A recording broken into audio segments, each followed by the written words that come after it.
जोहार जे मा समले आपण मैंने केंता अछन मुई तो भल अच्छे। Welcome to my mini blog. पहला मो तरफ आपण मन को सबको हैप्पी होली।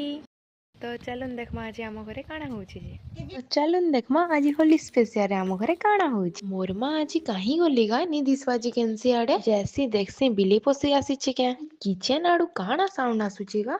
ओहो वो मोर मा मटन काटू छन आर मुई जे अलगा आडे नरु छे आसिकरी देखसी जे मोर माँ अच्छा होली स्पेशल आज आम घरे मटन तैयारी होची। तो चलुन देखवा मोर माँ केंता करी मटन रांधुछन।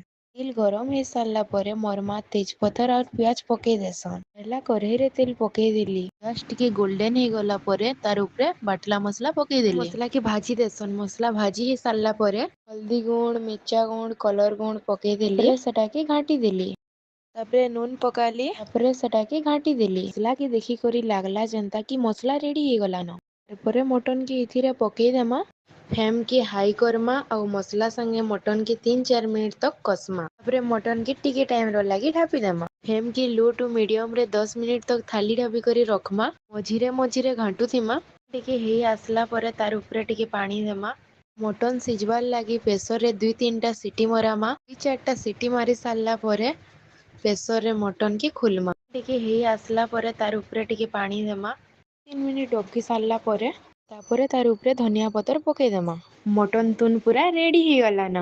ई वीडियो केंता लागला जे आपण माने मते कमेंट रे जणाबी। आजिर ब्लॉग एते थिला देखा हेमा नेक्स्ट ब्लॉग रे। जय मां समलेई।